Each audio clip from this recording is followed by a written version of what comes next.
दर्शकों, जो जोड़ी 2014 से 2024 तक देश की राजनीति की सबसे ताकतवर जोड़ी मानी जाती थी, वो आज अपनी कुर्सी बचाने की रणनीति बनाने में जुटी है। मोदी और शाह, जिनका हर दाव अचूक समझा जाता था, आज आरएसएस की नई योजना और पुराने मोहरे संजय जोशी और नितिन गडकरी के सामने उलझे दिखाई दे रहे हैं। क्या ये फकीर झोला उठाकर चला जाएगा वाली छवि अब सत्ता के मोह में खो गई है? क्या आरएसएस अब खुद गुजराती लॉबी को घर भेजने के मूड में है?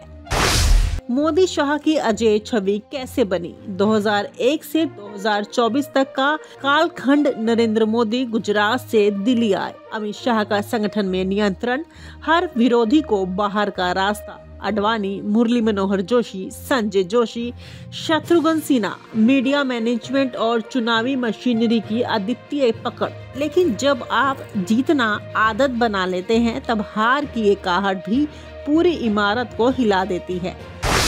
आरएसएस का मिजाज बदला क्यों? मोहन भागवत के हालिया भाषणों में कई बार दोहराया गया, 75 की उम्र में विश्राम की परंपरा है, नीति सबके लिए समान होनी चाहिए। अंदर की बात संघ मोदी के व्यक्ति केंद्रित नेतृत्व से खफा, बूथ लेवल कार्यकर्ताओं का कनेक्शन टूटता गया और अब संघ चाहता है पार्टी को फिर से संघमय बनाना। आरएसएस बनाम मोदी शाह, कौन किस पर भारी? मुद्दा मोदी शाह संघ की सोच, संगठन हाईकमान आधारित, कार्यकर्ता आधारित, नीति चुनाव केंद्रित, विचार केंद्रित, चेहरा मोदी सब कुछ, सामूहिक नेतृत्व, उम्र सीमा, नियम को तोड़ा, नियम लागू करना चाहते हैं। मोदी टीम चाहती है 2029 तक बने रहें, संघ चाहता है 2025 में ही विराम।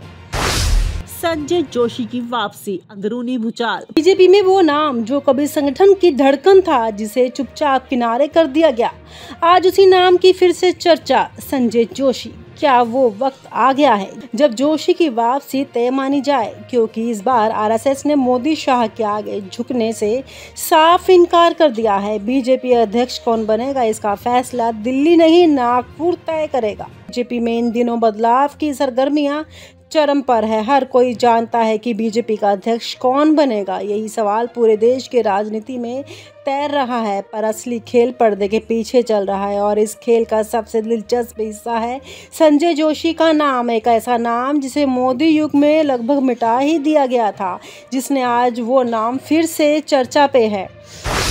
संजय जोशी, वो नाम जिसे खत्म समझ लिया गया था।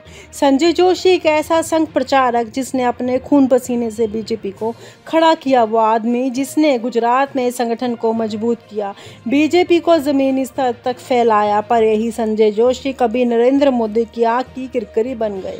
2005 से लेकर 2012 तक जब जब संजय जोशी की पार्टी में वापसी की संभावना बनती रही, तब तब मोदी खेमा उसे दबा देता। यहाँ तक कि 2012 में संजय जोशी को राष्ट्रीय कार्यकारिणी से इस्तीफा देना पड़ा और वो लगभग राजनीति वनवास में चले गए। पर कहते हैं ना, राजनीति में कोई स्थायी दुश्मन होता है ना दोस्त, और ना ही स्थायी वनवास।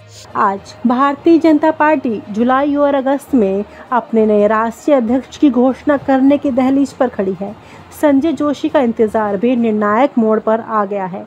ये सिर्फ बीजेपी का आंतरिक मामला नहीं, बल्कि उस सत्ता संतुलन की लड़ाई का हिस्सा है जो पार्टी के भीतर सालों से खामोशी से सुलग रही है। ये तय होने जा रहा है कि संजय जोशी की वापसी का रास्ता खुलेगा या मोदी शाह लॉबी का एक बार फिर उसका सियासी दरवाजा हमेशा के लिए बंद कर देगी।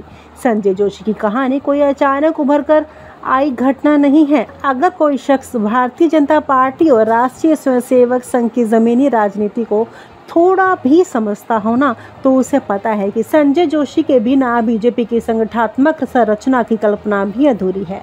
गुजरात से लेकर दिल्ली तक, बूथ से लेकर मंडल तक, जिला और प्रदेश स्तर तक संजय जोशी की वो कड़ी थी जिन्होंने पार्टी को उस वक्त खड़ा कर दिया था जब उनके पास ना सत्ता थी ना संसाधन, सिर्फ मेहनतकश कार्यकर्ता थे। लेकिन राजनीति में मेहनत से बड़ी चीज होती है सत्ता की भूख और अहंकार। साल 2005 से यह भूख और अहंकार खुले तौर पर नजर आने लगा, जब गुजरात की सियासत में नरेंद्र मोदी और संजय जोशी के बीच टकराव की पटकथा लिखी गई।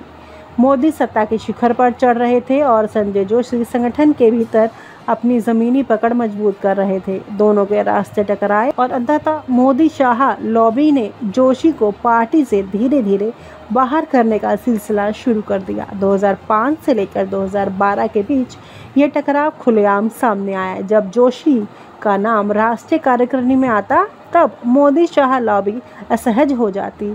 2012 में उन्हें सार्वजनिक रूप से बाहर का रास्ता दिखाया गया।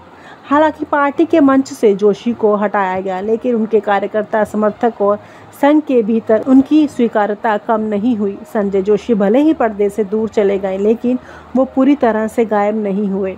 बीजेपी में मोदी शाह लॉबी अच्छी तरह जानती है कि अगर संजय जोशी वापस आते हैं तो संगठन की जड़ें उनके हाथ में जाएंगी। वो नेता नहीं हैं, वो सिर्फ भाषण देते हैं। जोशी संगठन चलाते हैं, कार्यकर्ता तैयार करते हैं और पार्टी की रीढ़ मजबूत करते हैं। यही वजह है कि पिछले एक दशक में मोदी शाह लॉबी ने हर बार उनकी वापसी की कोशिश को धकेल दिया और यही वजह है कि आज जब बीजेपी में बदलाव की गूंज सुनाई दे रही है तो मोदी शाह लॉबी फिर सक्रिय हो गई है। नई रणनीतिक मामला टाल चाल निकाल। मोदी शाह की सोच, बीजेपी अध्यक्ष का चुनाव टाल दो, आरएसएस को मनाने की कोशिश करो, अपने वफादारों को कैबिनेट में बनाए रखो, मीडिया में गडकरी को बदनाम कर दो अभियान। लेकिन आरएसएस अब समझ गया, टालने का मतलब है गंवाने का रास्ता। गुजराती लॉबी को घर भेजने की चाल, आरएसएस के भीतर की रणनीति, गडकरी, उत्तर भारतीय संघनिष्ठ जोशी, संघ की रीढ़, मोदी शाह, गुजराती लॉबी जो संघ से अलग हो गई। अंदर की बात, 2025 में मोदी 75 के हो रहे हैं, शाह 60 पार। यही मौका है। कौन कौन आरएसएस के साथ खड़ा है? संघ समर्थित चेहरे, नितिन गडकरी, संजय जोशी, भूपेंद्र यादव, झुकाव संघ की ओर, ओम माथुर, मनोहर लाल खट्टर। मोदी शाह खेमे में बचा कौन? धर्मेंद्र प्रधान, स्मृति ईरानी, अश्विनी वैष्णव। लेकिन इसमें संघ जैसा भरोसा नहीं।